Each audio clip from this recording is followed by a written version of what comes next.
In our lives, there are amazing times we gain insightful perspectives and acknowledgments. Those new kinds of vision and judgment come from asking questions. There was a man who lost his life because of questions. That man was executed by the ancient Athenian court. He was a Greek philosopher. Do you guess who he was?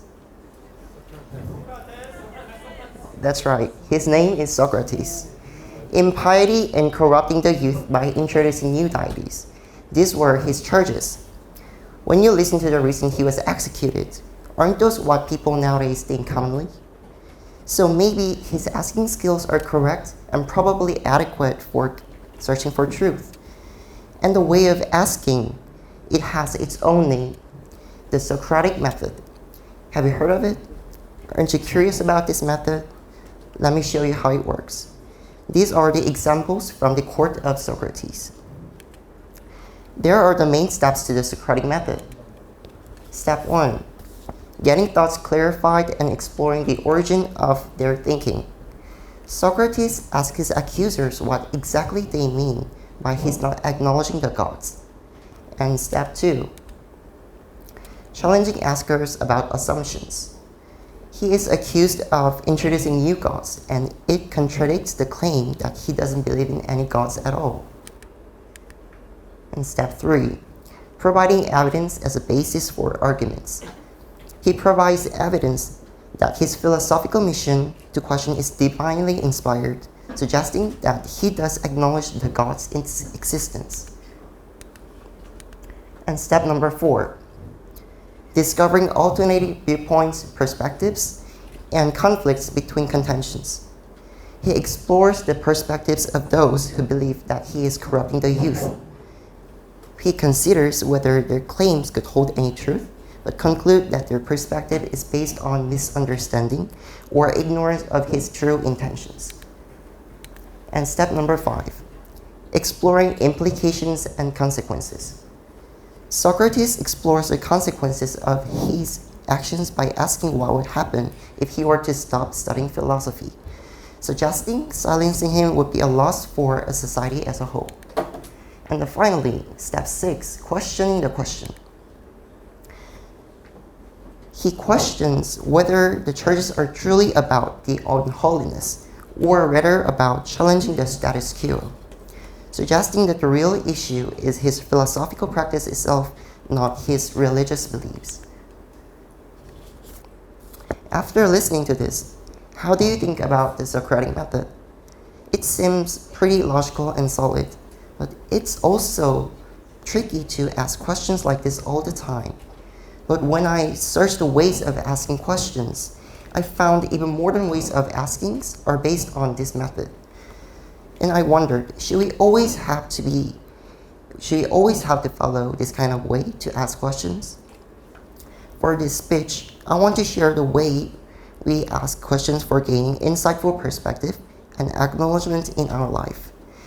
Asking questions acts as a crucial part of improvement. But when we ask questions for improvements, don't we usually overthink? But asking proper question for improvement is different from overthinking. And probably all of us have experienced overthinking. How do you feel when you overthink? When we overthink, we use lots of time for thinking, but also lose time to do something else. Although after you overthink, it may help you be observant and gain more insights too. However, overthinking has a high chance of causing endless worries and stresses. You even become afraid of something that's very unlikely to happen, even depressed and frustrated. Do you think it's worthy enough? Well, I'm not sure about that. What about less time-consuming questions? Will this be better for the practical use of your time and energy? I'll show you some examples. Let's ask for examples. What's my biggest fear? Then I will answer, I'm afraid of failure, for example. And after this, we can expand our answer to what causes me to be afraid of failure. And this mind mapping way of asking looks simple, but I found out it's way more efficient just than thinking about something on and on. I mean, it's better than just overthinking or one-step asking questions. And this kind of way can help us understand the most crucial facts and help us find practical, insightful visions and acknowledgments.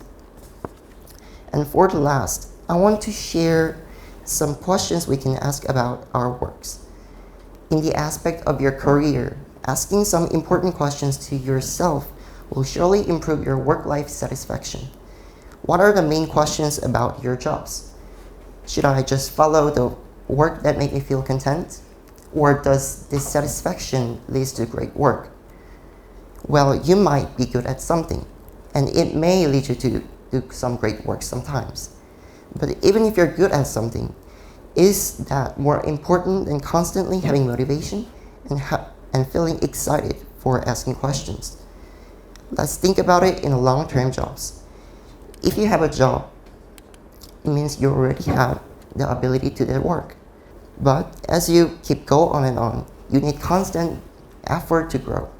Not only about the job, it's about everything we do. If you can improve yourself with asking questions or by any other ways, you won't be able to do your work for a long term. Doing what makes you feel content even with questioning will keep you motivated and may show you a guideline for the establishment to your work. Also, beside the works we do, when doing something, always think and ask about your resources. If you do so, it will help you to stay organized and tell you what your strengths and weaknesses is. What if the work is not going well or not satisfying? Then what should I do? Is the work not satisfying? Then we can look for other works that might interest you. Or try looking at your job from a different perspective that fills you with questions. You may find its unique aspect that make you feel content. As you go on and on, thinking and answering to your questions will make you find a new purpose and aspect to your life. And when you find what you want to do, keep looking for the opportunities. If you need challenges based on your resources, trust in yourself and follow what your heart wants to do. Do what you're naturally born to do, and always ask questions to make your life better. Thank you for listening.